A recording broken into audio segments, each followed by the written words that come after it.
Thank you. I'm not sure if anybody was watching TV this morning. I saw something on the news that absolutely convinced me we are heading for an emergency climate disaster in this country. Yes, folks, the forecast is for snow in Vancouver. I dropped a couple things on the tables this morning. One of them is some information on an event we're having with canola next week in Nisku called Hedging Edge. It's a limited amount of registrations, and there are a few left. And the other one is some information on the transition to a single checkoff in Alberta. You may not be aware that there are two checkoffs on your wheat in Alberta. One is the Western Canada deduction, that is 48 cents a ton, and the Alberta Wheat Commission service charge, which is 70 cents a ton. And the Western Canada deduction expires August 1st, or the last day of July 2017. And our board is proposing a reduction in the total amount of checkoffs by 9 cents a ton. And that would mean increasing ours to $1.09 a ton. And that would be the increase in our levy. The decrease to you would be to continue to fund the core funding, wheat breeding projects, and the Canadian International Grains Institute. And we are looking for some feedback from growers on your thoughts on that. If you have any, please send them in writing. The address is on here somewhere, info@albertawheat.com. And on the other side of this, it shows some information about what the Alberta Wheat Commission is doing on your behalf. If you have any questions, or if you'd like another copy of these, come out and see me at the table at coffee or lunch. Okay. So I see Ken's made it. Morning, Ken. Morning. Does everybody know Ken Coles? Of course? No? When I look at Ken, you know, I see a number 3 or a feed.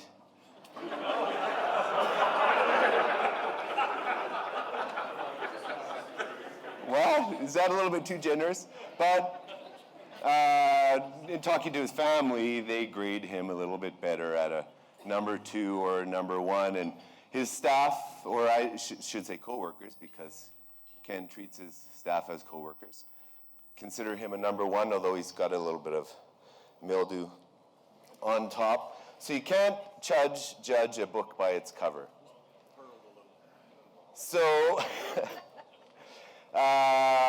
as you know, a lot of wheat that may look visually to be a number 3 or a number 2, when it's milled, it meets high specifications and is of higher value than we can see visually. And, you know, on October 7th, the Canadian Grain Commission changed the standards for mildew for wheat in Western Canada. What was the number 3 standard became a number 2. What was a number 2 became a number 1. And it took them a couple of weeks to come out with the new standard for number 3. And it was not retroactive. So if you sold your wheat at a number 3, October 1st, and you were downgraded because of mildew, wasn't retroactive. So a couple years ago when we had a big snowfall on September 9th, a lot of our wheat was mildewed in Alberta, graded visually number 3 or number 2, pretty low price in Canada, and down here you guys can access the American market. And if you were trucking your wheat down to cross the border in Sweetgrass, you got a better price based on the specs, not on what it looks like visually. So on November 14th, the Alberta Wheat Commission wrote a letter to the Canadian Grain Commission expressing our concerns. And on November 17th, it was sort of a mic drop moment, and this is available on our website under press releases. We issued a press release calling on the CGC to modernize our grading system to rely less on visual grades and more on specs. When an importer from Indonesia, South America, when they buy our wheat, they order on specs. and the grain companies deliver on specs. But you guys don't get paid on specs. So if you were getting paid on specs, that would certainly provide a lot more transparency to the marketplace. In particular, falling number. There could be a little bit of sprouting visually, but when they do a falling number test, could be 450. And we're seeing now in Alberta, I'm not sure about this area, some of the grain companies are putting falling number equipment into their receiving facilities, in their elevators, and they can do a falling number right there. And for them, it's a big advantage too, because when they have a unit train going to Vancouver, they want to know exactly the specs of that train that is going when it gets to the port.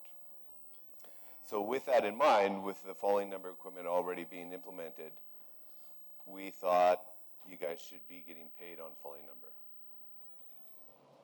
And that would align us with the world standards and US standards.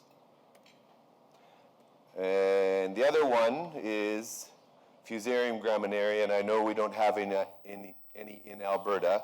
There were some people from Saskatchewan here where I know it's a big concern. What you see isn't necessarily, again, what you get. So you can see some visible tombstone kernels. That doesn't mean that DON, the toxin, is actually present in the same levels as what you can see visually. So if you take a sample in and you're getting downgraded because of Fusarium, that might not be accurate when you consider the level of DON.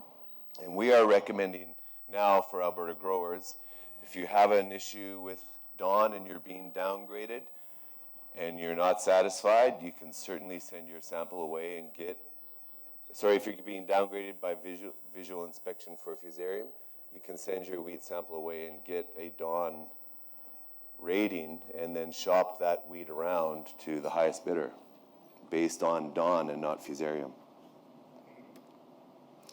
So this is a little bit of the vomitoxin, mildew. As I mentioned earlier, what's downgraded here for feed will be a number 2 DNS. I don't know if you've had this experience down here. We've been hearing stories of grain companies wanting to buy feed with a minimum falling number. So we know where that grain's going. It's not going into the feed market. It's going into the milling market. And so why shouldn't you guys get paid a little bit more if you're selling feed for wheat that's going into milling? And if you have any comments on that, we'd love to get your feedback as well. And the last thing I want to mention today is Fusarium head blight risk maps. You might have seen this summer on Twitter. If you're on Twitter, I'm on Twitter. Follow me, Brian A.B. Wheat. Both Saskatchewan and Manitoba were tweeting out weekly Fusarium risk maps, and they had them available on their website as well. And I was getting calls at our office asking, Brian, where are these maps for Alberta? It's another tool that we'd like to have. So I started working on that in September, and we had a meeting in our office with the big brains, the scientists that are working on it. And they are all excited about it as well. So what we've done so far is we have arranged to get the model being used in Manitoba for free that we can use in Alberta. And we have a preliminary pilot map produced that will not be available until next summer. And what it's going to look like is there will be a map of Alberta with the Fusarium head blight risks and a little gas gauge at each weather station. Like when you drive into a national park, there's a fire warning, low, medium, extreme. So that will indicate the risk. No, it's not a forecast, and then it'll be up to growers and agronomists to know what's going on in the area, the stage of the wheat, if it's in the floret stage, if some idiot planted corn next to them last year. We don't grow corn, right, Ken? No. So we are looking to have these pilot maps available for you guys next summer And I want to stress that it's a pilot map. The real work is in validating how the Manitoba model will work for Alberta. And we want to have a big warning on them that it's just for information purposes this year. And we'll be working on getting some information to validate those maps for Alberta. It's another tool. It's not a yes, no. If you look at the map, you need to spray a fungicide. If it's green, you don't have to. It's just another tool to inform your decision making. And that's all I have to say. And if you have any questions, I will be out in the hall until I get kicked out later today. Thank you. Enjoy your day.